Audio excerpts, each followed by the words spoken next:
نظروں کی حفاظت کا بہت اہتمام کیا کریں۔ طلباء کے لیے خاص طور پہ علم دین حاصل کرنا چاہتے ہیں،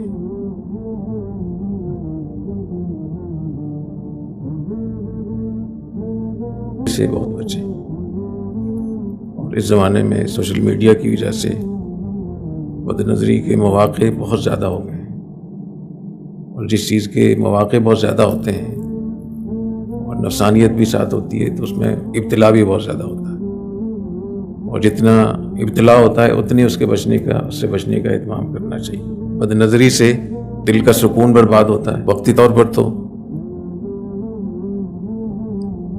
لذت آتی ہے، لیکن وہ ایسی ہوتا ہے جیسے خارش زدہ آدمی جب خارش کرتا ہے تو وقتی طور پر تو اس کو سکون ملتا ہے، لیکن بعد میں کتنی جلن ہوتی ہے۔ اور جو آدمی بد نظری میں مبتلا ہوتا ہے تو اس کو اللہ تعالیٰ کا قرب نصیب نہیں ہو سکتا، اللہ تعالیٰ کی محبت اور قرب بد نظری والے کو نصیب نہیں ہو سکتا۔ بد نظری سے یادداشت بہت زیادہ متاثر ہوتی ہے، بہت یادداشت کمزور ہوتی ہے، تو اپنی نظروں کی حفاظت کیا کریں۔ دل بھی سخت ہوتا ہے، قساوت قلبیہ، یہ بھی بڑی شکایت ہے کہ دل سخت ہیں لوگ، اور قساوت کی بہت ہی اس سے تو پناہ مانگی گئی۔ اللہم انی اعوذ بک من القسوۃ والغفلہ۔ میں ایک دفعہ قندھار سے چمن کی طرف آ رہا تھا، بہت پہلے کی بات ہے، 25 سال پہلے کی بات۔ تو جس گاڑی میں ہم بیٹھے ہوئے تھے پیچھے کی نشست پہ ایک طالب علم تھا، وہ بالکل دائیں بائیں نہیں دیکھ رہا تھا۔ اس زمانے میں تو بہت وقت لگتا تھا قندھار سے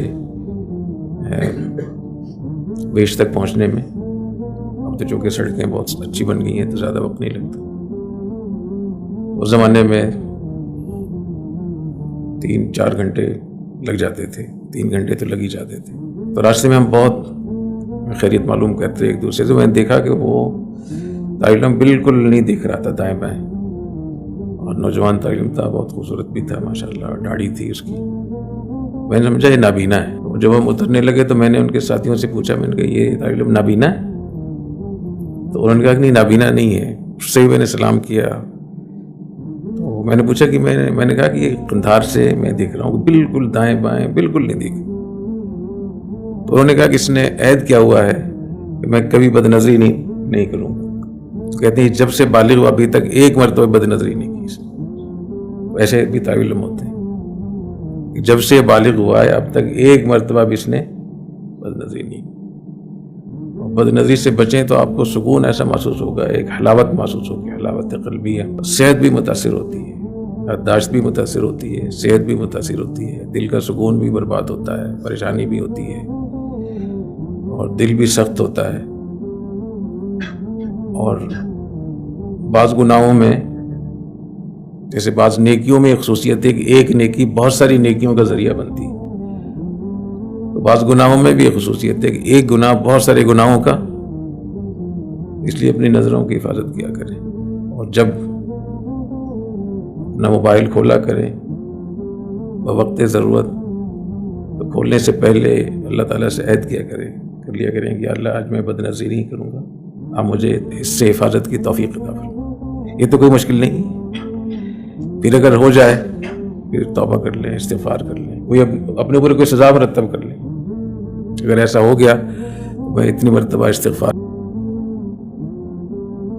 مثال کے طور پر جس سے آدمی یا میں ناشتہ نہیں کروں گا، کچھ نہ کچھ سزا دینی چاہیے نا۔ صبح کی جو مجلس ہوتی ہے اس میں ایک تو یہ ذہن میں رہے کہ میری زندگی بھر کے تجارب ہیں، اور طلباء کے لیے وہ لوگ جو کسی بھی انتظام میں مصروف ہیں، چاہے وہ کاروبار ہو، چاہے وہ مدرسہ ہو، چاہے وہ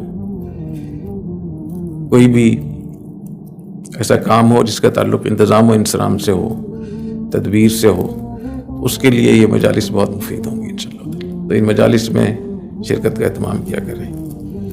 ان مجالس میں جو طلباء شریک ہوتے ہیں، شرکاء، ان کے لیے دعاؤں کا بہت اہتمام ہوتا ہے الحمدللہ، حرمین شریفین میں بھی، رمضان میں بھی، صبح کے وقت میں بھی۔ اور یہاں جب مجلس ہوتی ہے، مجلس ذکر، اس میں بھی مجلس ذکر کے بعد بھی دعا کا معمول ہے، تو آپ ہی کے لیے دعا کرتا ہوں، اور بھی دعائیں بہت کم ہوتی ہیں، تو اللہ تعالیٰ قبول فرمائے اور اس کو صدقہ جاریہ بنائے۔ سبحانک اللہم و بحمدک، اشہد ان لا الہ الا انت، استغفرک و اتوب الیک۔